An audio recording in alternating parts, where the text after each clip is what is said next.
For today's video, I'm going to be making another Venom mask that's actually based off the patterns of this, except I did some alterations to it, so the mouth moves kind of like a Muppet, except it's a mask. So when I talk and my jaw moves, or I just open my mouth wide, the mouth opens with it, and it's spring return, so it closes on its own. Without me rambling anymore, let's go ahead and just get right into the video. If you've seen the original Venom video or are familiar with this mask, you'll notice that on the actual patterns for it, I had to cut this pattern piece in half. And the reason why I had to cut it in half was because I needed it to be able to fit on the paper. So you actually tape the two together. But the reason why I cut it specifically right there was so that if you wanted to make one with a moving jaw, like you could, although nobody did it. And I did end up making one for a friend, and whenever I was done making it, I didn't make a video on it. The patterns I made for it, I sent to him. He has them. For comparison here, if you look at this carnage that I did, you'll see the mouth is not open, the tongue's not sticking out, and the eyes look more relaxed. And the mouth isn't totally closed, but it's not gaping and open. You know, and if you look in a mirror and you open your mouth, your eyes kind of squint up, and, you know, your lips furl and your nose scrunches up, and that's what I went for here. The mouth is totally wide open. To have it look more relaxed and not like it's about to fully unhinge its jaw and bite somebody's head off, I altered the patterns a bit. One thing is this slope here, where the lip furls up, I just went straight across. So if you look here, it just goes straight across. And the eye itself isn't all jagged. I just cut around that and evened it out on both sides. I don't have a pattern for this. I literally traced this off my original pattern. I just altered it by making it go straight across. That's it. And another thing I did a slight change on was the corner of the mouth, which just comes to a point, but I extended it a little bit.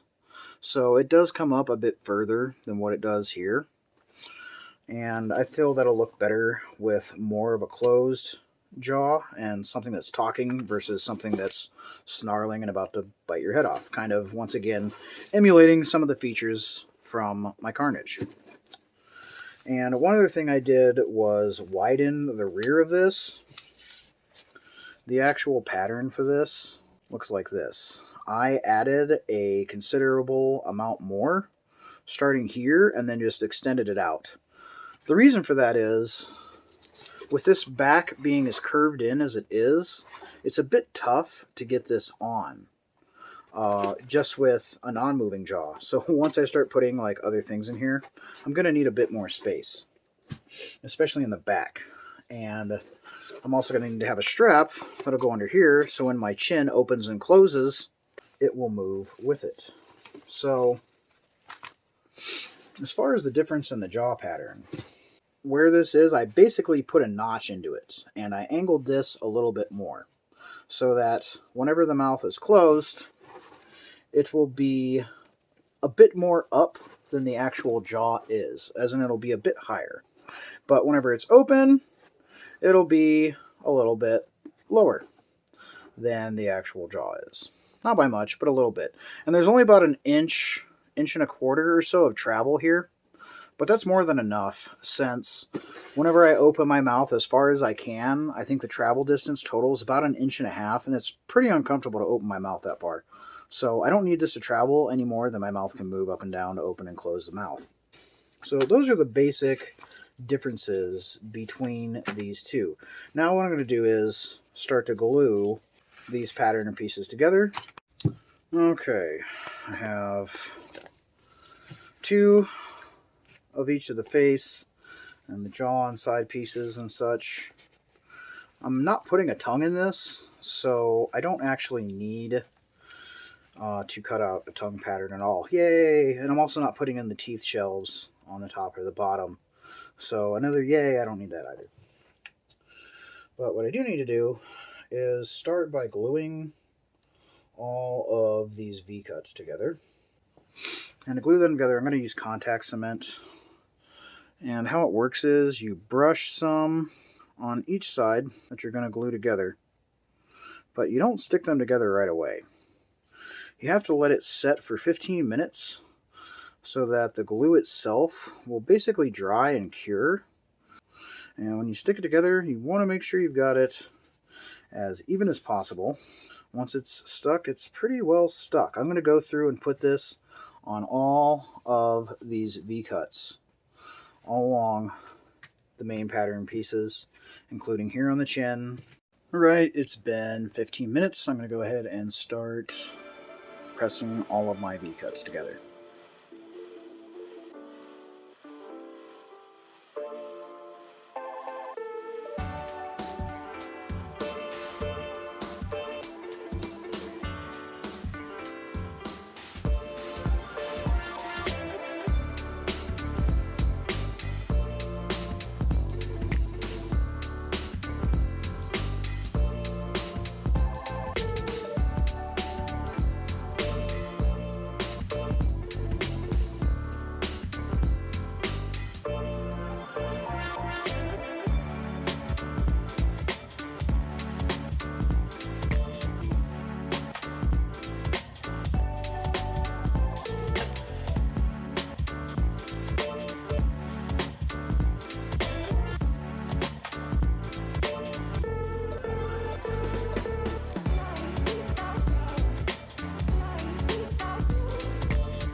Alright, now that all my V-cuts have been put in, it helps to round out the pieces.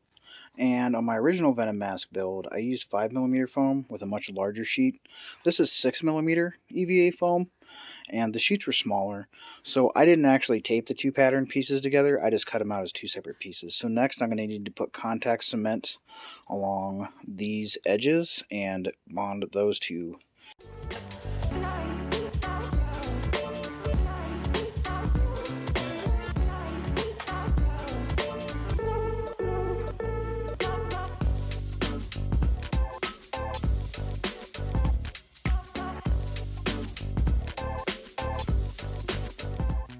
Okay, now that I've got my two main pieces together, I'm going to go ahead and put contact cement and glue the sides in.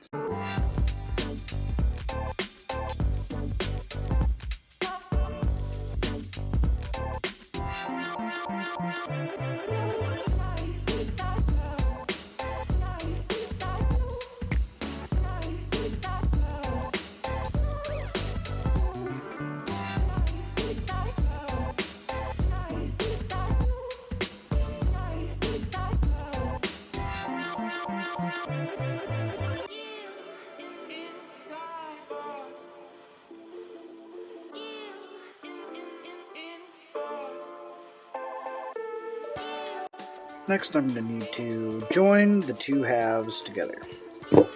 And, again, contact cement.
Okay, I have the bottom and the top together.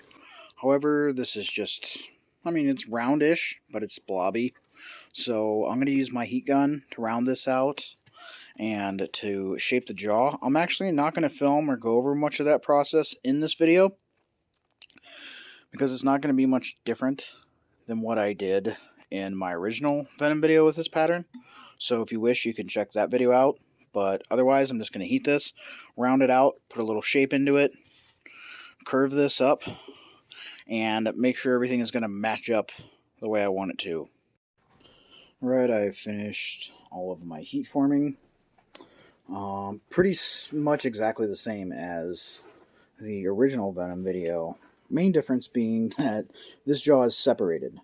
So I had to heat this first and got the shape I liked, and kind of heated this second, and then kind of adjusted and matched them up so that they would fit.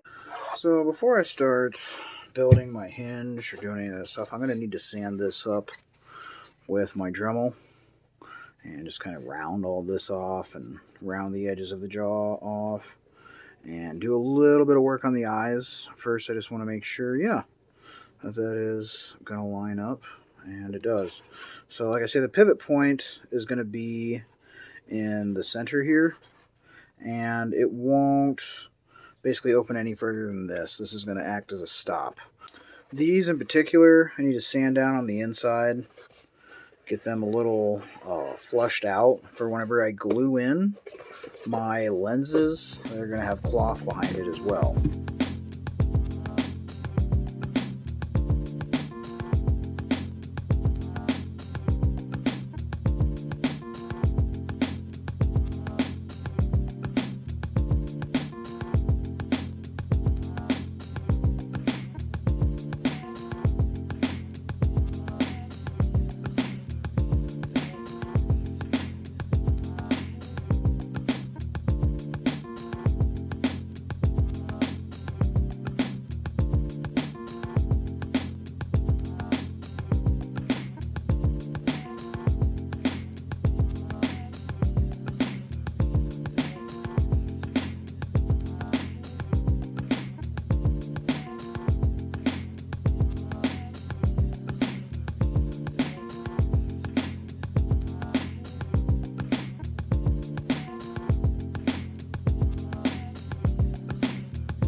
Alright, I've sanded everything up, including like the eyes and the edges here.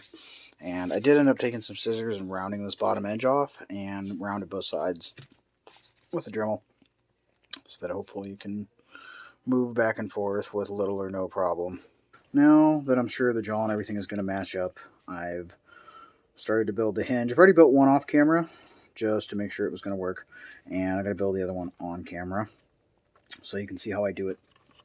I also took a strip of scrap 6mm foam from cutting out my patterns, and I contact cemented that in place and then put some hot glue around it and just held it there up against the mask just to make sure that it was totally the shape and the fit that I wanted.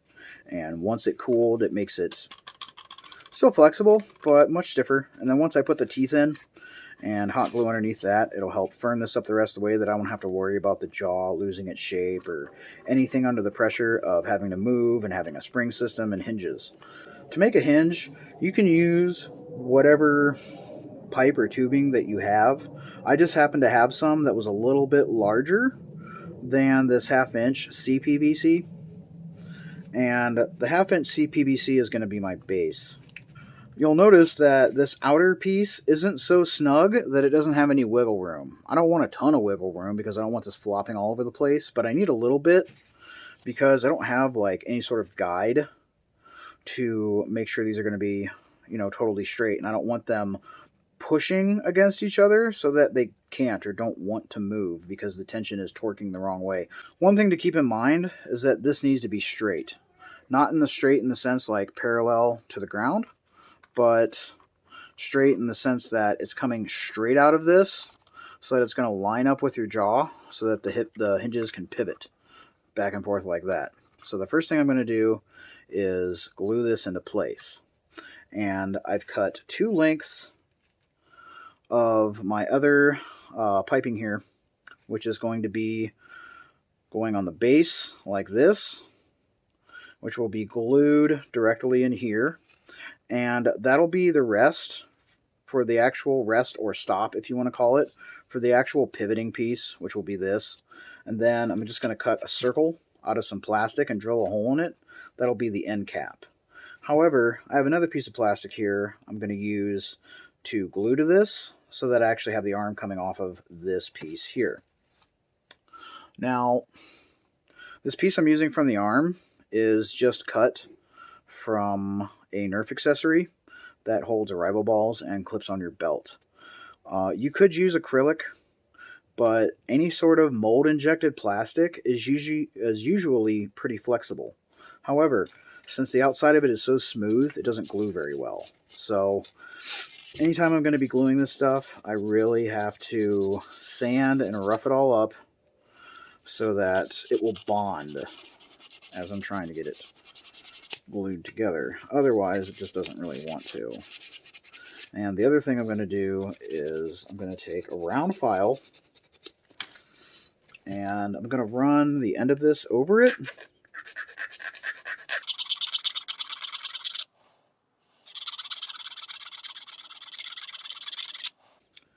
To put a curve in it so that I can glue it to my piece. And same thing with this. Before I glue it, I'm going to have to sand it. I'm going to rough up the edge so that they will bond. And I'm going to be gluing and bonding all this stuff together predominantly with super glue and baking soda as a filler. So the first step I need to do is glue this to this.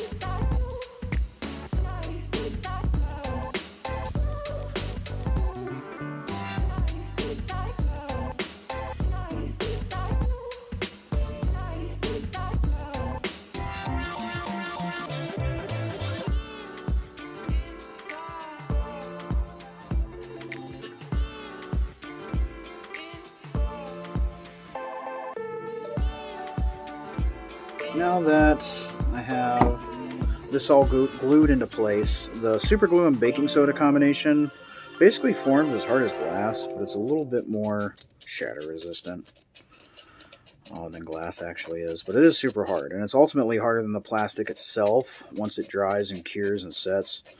And now that I have it thoroughly covered, I'm going to go through and sand all this up. To get it nice and smooth, I don't want any roughness rubbing as it's trying to pivot.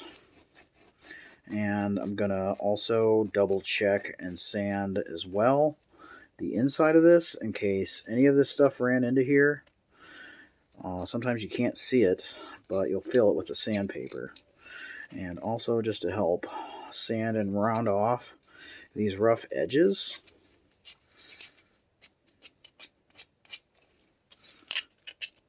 So that it helps with the pivot as well. You don't want the edges rough.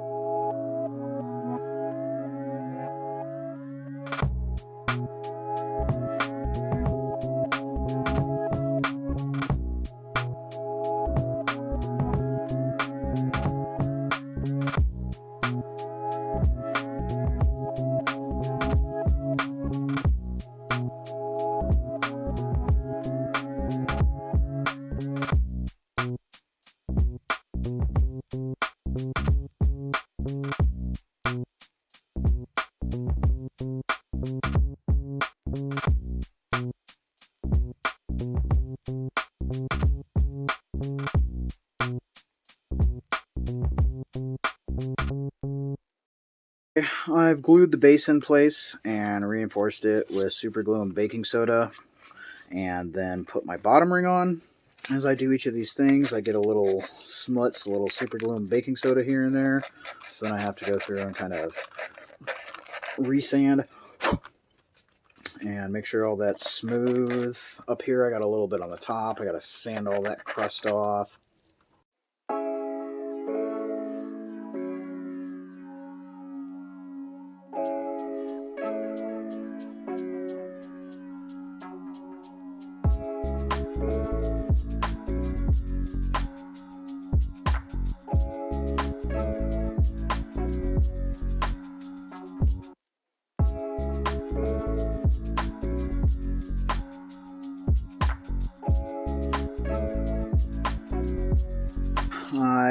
took a chunk of ABS toy plastic from, I believe, a Dart Zone blaster, and cut it into a circle so that once I sit this in place and put a very small amount of super glue on here, I can glue this on.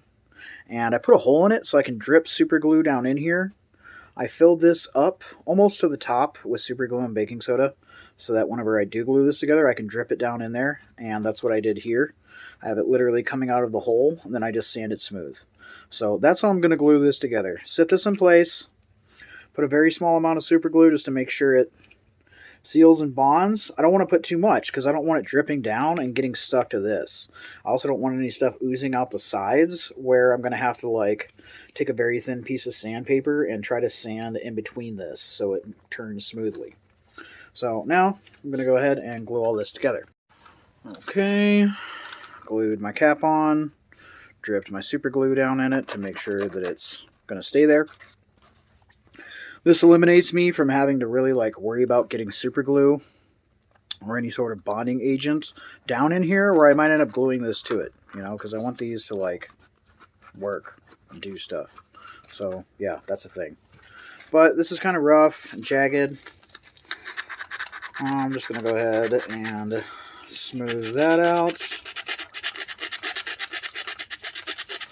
And as I've been measuring these pieces for the hinges, as far as length goes, the length only matters as much as like your actual face, i.e. like this has to fit around my jaw with enough space that I'm not going to worry about like my chin or anything bumping into this hinge assembly once it's on the mask. So that's also why I scaled up the patterns a little bit from the original size, just to make sure I had a little extra room to play with, and so I could also do some reinforcing. Since this mask is foam and it's not like something rigid, having the spring tension and stuff can like warp things out of shape. Reinforcing this is definitely going to help it hold its shape. But if I don't have it big enough that I can like layer stuff on the inside to reinforce it, then it just won't work.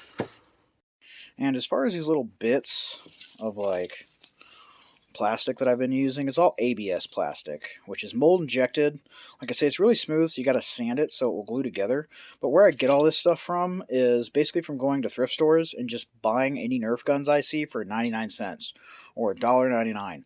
And I have a bin full of them, and I just cut them up as needed for pieces of mold injected plastic or for other projects, Nerf mods, things like that I'm going to use. You can use whatever materials you want. In fact, there may be a hinge like this you could just purchase. I don't know. Like I say, I make everything myself. If nothing else, just for the fact to say that I can. If I have to buy something, I will. But anything I can make or construct, I can show that to a judge at a convention and, you know, really break down how I did this and what I did. And it definitely scores points in the pre-judging for the competition.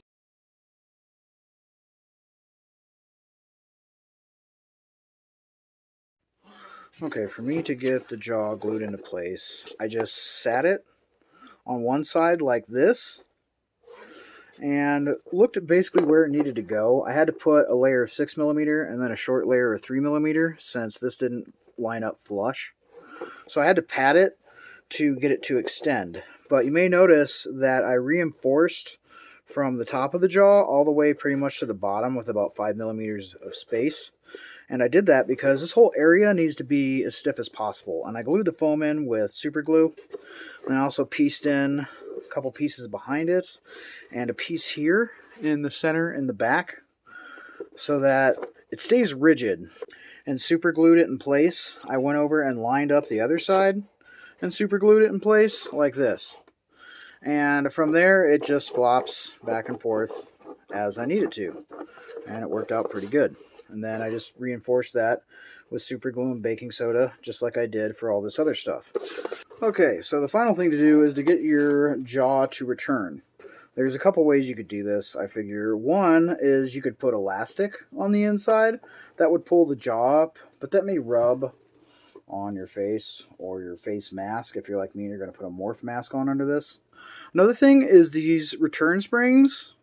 This is another thing that I gut out of Nerf blasters. And you could always mount them on the inside if you're curious as to how to mount them. Typically, on any of the blasters that I gut, there's these ports here that are these little shafts that are sticking up, and what they actually do is accept the screws that holds your blaster together. So once you disassemble it, you have these little posts. You could always cut some of them off and glue them in, and then just simply use a screw to hold your wire in, or sorry, not your wire, but your spring in place. And then if your spring would happen to wear out, you just take the screws out and put in a new spring. That is how I did the moving jaw mask for my buddy. But he has a 25-inch head, and I have a 23-inch head. So since his head is large enough, I had a bunch more space to work with inside the mask. And I don't really have as much here because I have a smaller head and I'm just a smaller person. So I have to work with smaller parts in a more confined space. What I chose to do was take this little rod here, which is basically just a dart peg. And if you have a cylinder blaster or a breech load blaster where the dart loads in, there's usually a little peg sticking in the middle that goes in the hollow point on the dart. Well, I took that and clipped it and then super glued and baking soda'd it in place to set my springs on. And all this spring is a catch spring. I want to say from a Busby blaster, either a Boss or something similar. And now that I have the two pegs in there for my springs to sit on, they just compress and push the jaw back. And I still have plenty of movement and plenty of travel. And even without this being strapped or anything, whenever I fully open my mouth, it is starting to open. And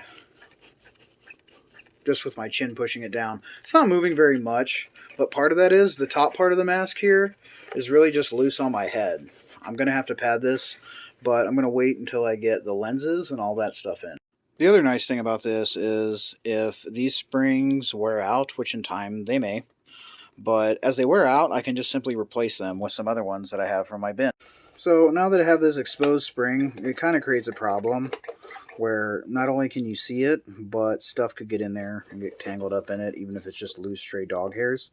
So I took a piece of 2mm foam and cut out and trimmed it down until I got just kind of a blob, and then traced that out on the other side. But before I glue this on, I heat it with my heat gun and put all this curvature in it, so that whenever it is glued on,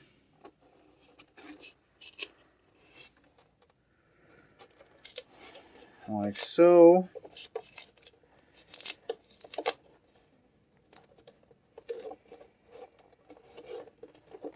it covers that, but still curves back to the mask itself. And then it covers that gap, but it's still flexible enough to open. I got to be careful to not get sealant underneath either of these because it can cause them to stick together, and I definitely don't want that. But that does effectively cover it for now. I'm going to do a little bit more heat forming on this to kind of get this shape into it so it looks the same straight on. But yeah, I really wanted to use something thicker than 2mm, but at the same time I was scared and didn't want to use anything than 2mm because the more I put on here, the more sanding I'm going to have to do to get this all blended together.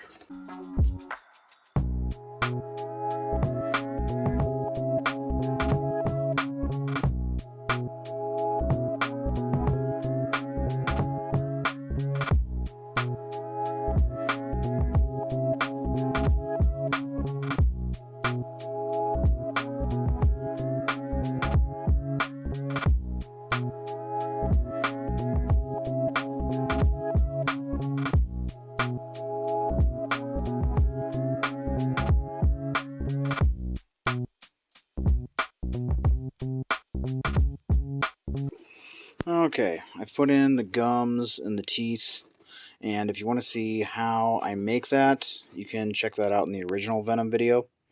I go over it probably way too in-depth there. Although, the reason I'm showing this is I did do something different. I didn't put the upper or lower teeth mounts in, period. I just put hot glue, as I mentioned earlier, over the teeth once I glue them in. And the only real thing is I glued the bottom teeth more inwards, but whenever the jaw is extended, they pretty much point straight at each other, which is kind of cool. Alright, I've started putting on some of my details, very similar to the original Venom mask. And one of the things that are a little different is the way I put them in here, mostly just to accommodate this. And you may notice on both sides this is black here. And the reason for that is I took some of this Dollar General flexible rubber spray sealer, and I sprayed some into the cap, let it sit for 30 seconds or so it could settle, and then used the paintbrush to brush it in. I wanted to rubberize the foam as much as possible, since it's only 2 millimeters, and I don't want it to crack and fall apart right away. So I'm putting that there to give it rubberized, but the final seal will be done with Mod Podge. It won't be any sort of spray sealer or anything like that. I'm going to seal and paint the entire thing by hand, no spray paints or anything like that.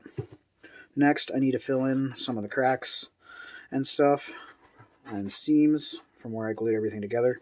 I also want to blend in some of the larger and higher areas of the hot glue that I put on for details. If you don't want to use hot glue, there's all kinds of other stuff too.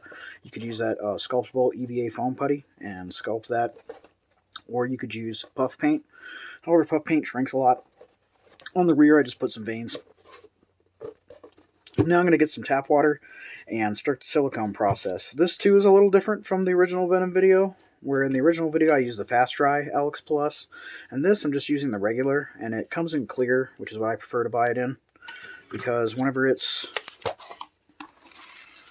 unused, it's white, but once you put it on and the air gets exposed to it and it dries clear. It gives me a pretty good indicator that it's completely and totally dry. However, the non-Fast Dry Alex Plus, you cannot sand. So I used the other whenever I wasn't quite as good at sculpting and things like that. And as I got better at sculpting and did that more, I ended up going ahead and using this. This you just apply and then smooth out with water. And that's pretty much all you can do. You cannot sand it. So less is more with this. I end up having to do maybe a few more layers gradually to cover seams and even things out, but whenever I do that, I do think it does look ultimately a little bit better, especially since I don't need to ever sand it.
Alright, there it is, fully siliconed. In some areas, with this particular version of the Alex Plus, I don't even use water.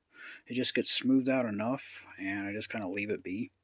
But in areas where it's thicker, or I do a broad area like right here, I do use water to smooth and thin it out. Now I just have to wait for this to dry clear, and then I can start sealing it with some Mod Podge.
Okay, I sealed it with 3 layers of Mod Podge by hand with a brush. And once I got that done, I painted it all black by hand. You could use acrylic or enamel. I just happened to use enamel.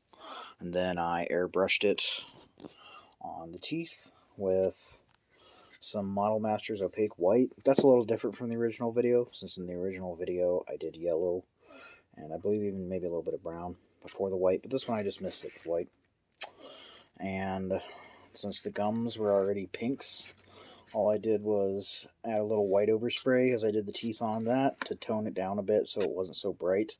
Then I went back through with a little red, put some highlights, transparent red I suppose I should say. And same thing here, just kind of did some little highlights on this more flat pink color that I had on both sides. It's subtle, not really necessary, but I did it, so I'm going to point it out. Next, I'm going to put in the lenses using acrylic and sheer fabric, any sort of fabric that you like that you can see through. I don't have anything specifically to recommend. Typically, what I look for is fabric that's used for like sheer curtains. That's white, and that's typically what I tend to use. I try to get stuff that's synthetic and shiny versus stuff that's natural and drab.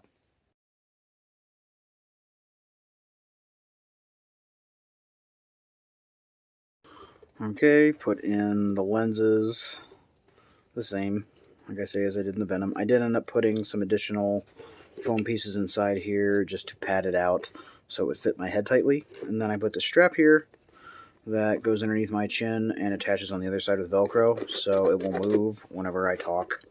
And then lastly, once the paint had the full amount of time to dry, I took and just sealed this over with some Mod Podge to give it a glossy look.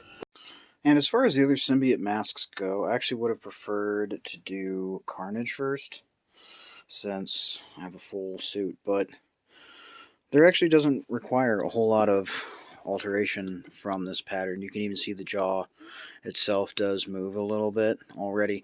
All you need to do is basically just cut it and put it on a hinge. Whereas with this one in particular, there was a bit more that I needed to do and change, so I chose that one. Kind of same thing with Toxin. You wouldn't have to do much except for to put your hinge in right there, and that's it. Whereas this needed a little bit of altering. And also, once again, She-Venom, same thing. It's already pretty much set in place. The eyes are relaxed, the mouth is rounded. Bam.